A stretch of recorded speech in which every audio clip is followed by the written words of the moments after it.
standing. The war is not over. Our two ancient houses face collapse because of your stupidity.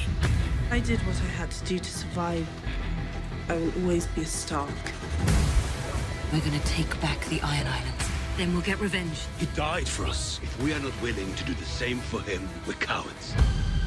The real war is between the living and the dead. And make no mistake, the dead are coming.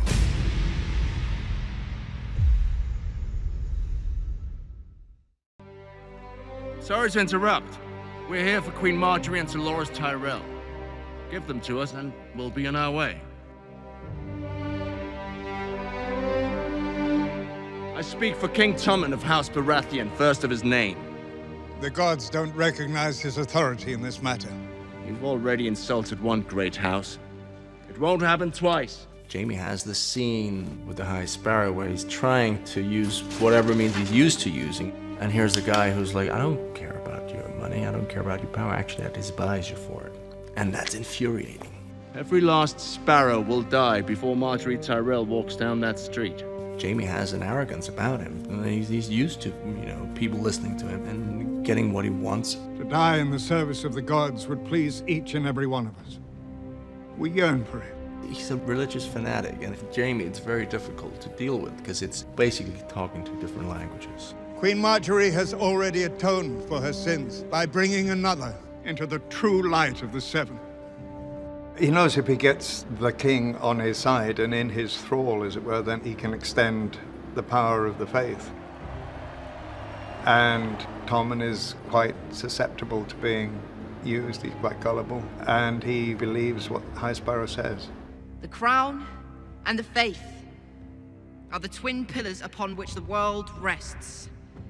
Together, we will restore the Seven Kingdoms to glory. He would love to kill the High Sparrow for what he's done, but he can't put his son at risk. He knows how much tension there is in the city and how vulnerable Tommen is and how vulnerable his sister is. It's a horrible situation, and he's just outplayed by the High Sparrow.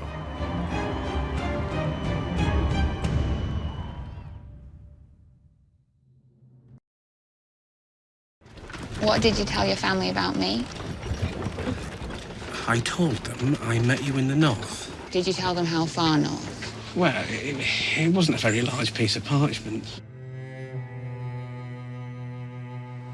The most exciting part of the season for me is definitely meeting the family, because they're featured so much in Sam's psyche, and everything that Sam said, everything Sam's thought, everything Sam's acted upon is justified when you see the chemistry between those five people. This is Gilly.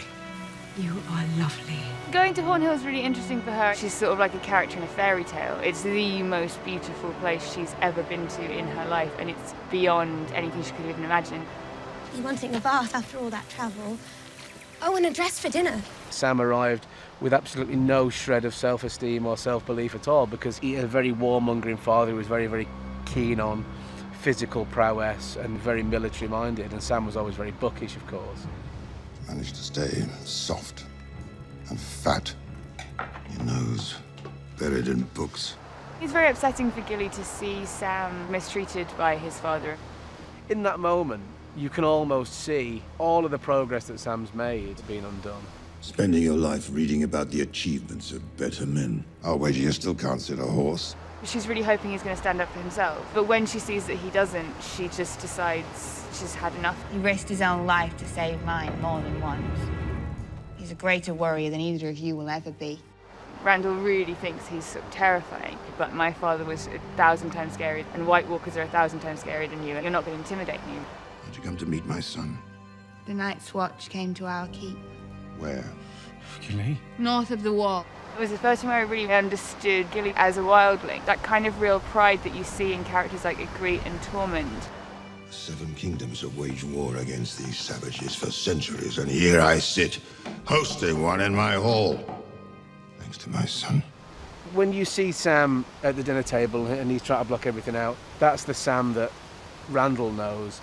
And when he takes Gilly back out and says we're leaving, that's the Sam that the viewers have come to know. Get your things. I don't have any things. What are you doing? We belong together. All of us. Sam was thinking that maybe it's better to be together sometimes. Even if you're not 100% safe, at least you're not safe together. That's your father's sword. Won't he come for it? He can bloody well try.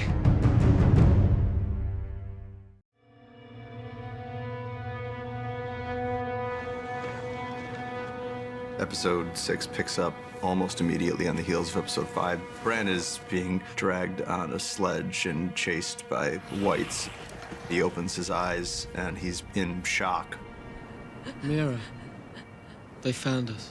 Hodor's heroic sacrifice bought them some time, but it hasn't set them free. I mean, they're still in grave danger. Mira is just hoping against hope that she's going to be able to save Bran's life, and of course, she is unable to do that without a little bit of help.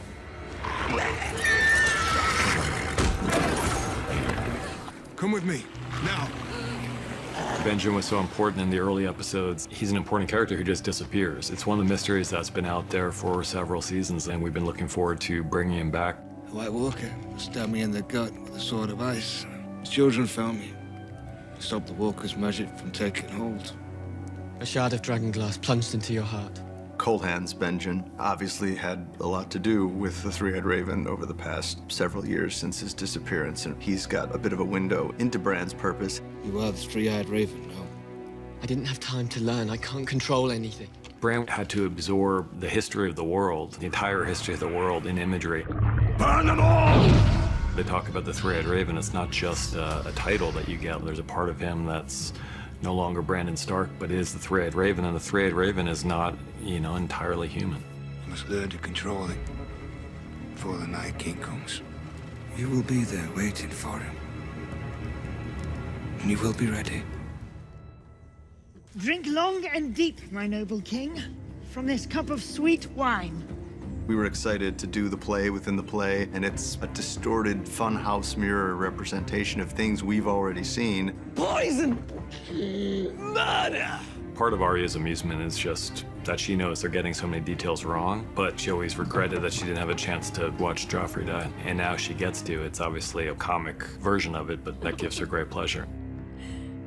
Arya is kind of slowly getting seduced by these performances, and Lady Crane, the actress she's charged with killing, this is somebody who, like her, has taken as her life's work the job of becoming other people. When Arya is looking in the mirror and she's trying to decide who she is and what she is, and is she actually the kind of person who can do this killing, knowing full well that if she fails in this task, as Jaqen told her, one way or another, another face will be added to the wall. Implication is it's her face or it's your face. She's killed plenty of people before, but there were always people who were either people she hated or people who were in her way. In this case, she's assassinating someone who she actually likes. You have very expressive eyes, Mercy. Wonderful eyebrows.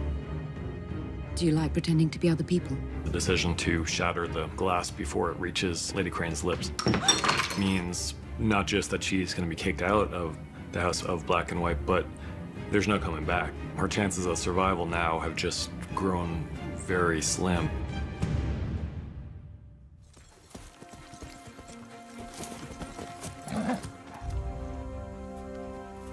Wait here. Daenerys talks about the dragons being her children, and that the dragons are the only children she'll have. Of her 3 children, she's always been closest to Drogon, and they clearly have some kind of connection that goes beyond words, and she just senses that he's out there in this scene.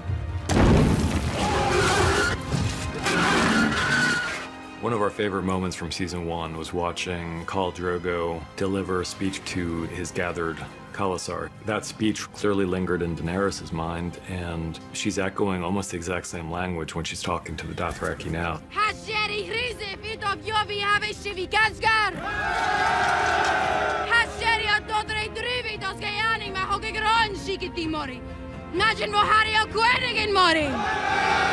So she's basically telling them the promise that one of the great calls had made years before, and saying now's the time to live up to that promise and to fulfill it.